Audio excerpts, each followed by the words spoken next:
मैं एक बार आप सभी का फिर से स्वागत करती हूँ अपने इस फैमिली ब्लॉग में। और आप सब कैसे हैं? और आप सब ठीक ही होंगे। मैं ईश्वर से प्रार्थना करती रहती हूँ कि आप सब जहाँ भी रहें सब खुश रहें, मस्त रहें, आप सबका दिन मंगलमय हो। मैं कल क्या था कि कल भी हमारे यहाँ बारिश हुई थी, आज सुबह भी हमारे यहाँ बारिश हो रही थी। अचानक से धूप निकल आया तो कपड़े बहुत सारे थे धुलने के लिए, तो मैं सोची मौसम का कुछ पता नहीं है, बारिश का मौसम तो वैसे भी चल रहा है, कभी भी ख़राब हो सकता है। मैं सोची कपड़े धुल लेती हूँ मैं। इसके लिए मैं सारे कपड़े बाहर लेके चली आई। और आप सब मेरे इस रंग बिरंगे कपड़े के ऊपर मत जाइएगा, क्योंकि आज ऐसा कोई सिचुएशन हो गया जिसकी वजह से मुझे जो कपड़े मिले, मम्मी ने मतलब ला के मुझे जो भी दिए, मैं वही पहन के बाथरूम से बाहर निकल गई हूँ।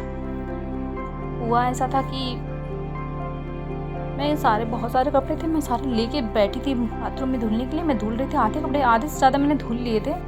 पर अचानक से पता नहीं क्या मेरे साथ हुआ, मेरे दिल की एकदम धड़कनें तेज हो गई, मेरी सांस से फूलने लगी, मेरे हाथ पैर दोनों कांपने लगे, हाथ से मग भी गिर गया। और मम्मी ने मुझे देख लिया। मम्मी देखी तो मम्मी एकदम परेशान सी हो गई, क्या हो गया? मुझे भी समझ में कुछ नहीं आ रहा था मुझे आखिर ये हो क्या गया है। मुझे तो वैसे बीपी वगैरह की कोई समस्या तो है नहीं, बट मेरी बीमारी थी, इसकी वजह से बीमारी से मैं काफ़ी वीक हो गई थी। तो अभी तो सब कुछ ठीक ठाक है, पता नहीं क्यों ये सब होता था। पहले मुझे ये सब होता था, दिक्कतें होती थी, मैं काम वगैरह कर नहीं पाती थी, मैं कम करती थी तो मेरे साथ ऐसा होने लगता था, मेरे हाथ पैर कांपने लगते थे। बट ये चीज़ मुझे काफ़ी दिनों के बाद, मतलब जब से मेरी बिटिया हुई है उसके बाद एक दो बार ऐसा हुआ था मेरे साथ, लेकिन इस बार भी अब पता नहीं, शायद कपड़े बहुत ज़्यादा धुल रही थी मैं, इसकी वजह से सब हुआ कि कोई और प्रॉब्लम थी, मुझे समझ में नहीं आया।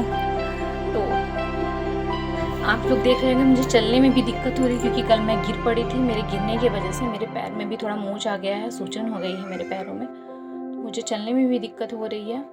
और मैं वहाँ से जब निकल, मम्मी ने मुझे जैसे तैसे करके कोई भी कुछ भी, मतलब मैं पूरा भीग गई थी कपड़े धुलते धुलते, कपड़े धुल के तब फिर जो कपड़े, तो मम्मी ने मुझे कपड़े दिए कि कुछ भी पहन के निकलो बाहर पहले में, क्योंकि मेरी तबीयत ख़राब हो गई थी। तो मैं पानी ला के मम्मी ने मुझे दिया, मैं पानी पी के मैं 1 घंटे पहले रेस्ट किया। मैंने रेस्ट करने के बाद मैं उठ के आई, तो मैं सोची फिर से कपड़े डाल लेती हूँ। मम्मी ने मुझे डालने नहीं दे रही थी, बोले मत करो, तबीयत ख़राब है अभी। तो मैं बोले आप बिट्टी को लिए जब तक मैं कपड़े डाल लेती हूँ। मैं उसके बाद कपड़े डालने चली आई, और कपड़े सब डाल के तब उसके बाद मैं जाती हूँ। पर मेरे साथ ऐसा क्यों हुआ, मुझे ये सब खुद ही नहीं समझ में आ रहा है, ऐसा क्यों हो गया, क्योंकि ये सब सारी समस्या मेरी ख़त्म हो गई थी। और ना घर वाले, आप सबको मेरी पुरानी वीडियो से पता ही चला होगा मेरी कितनी ज़्यादा तबीयत ख़राब थी। और घर वाले ना बहुत ज़्यादा लेके सेंसिटिव हो चुके हैं मुझे, कि अगर कुछ भी होता है तो वो लोग सब बहुत तकलीफ़ में आ जाते हैं। इसके लिए ठीक, अब मैं ऐसी गलती कभी नहीं करूँगी, इकट्ठा कोई काम नहीं करूँगी। ठीक है, टेक केयर, बाय। आप सभी को धन्यवाद।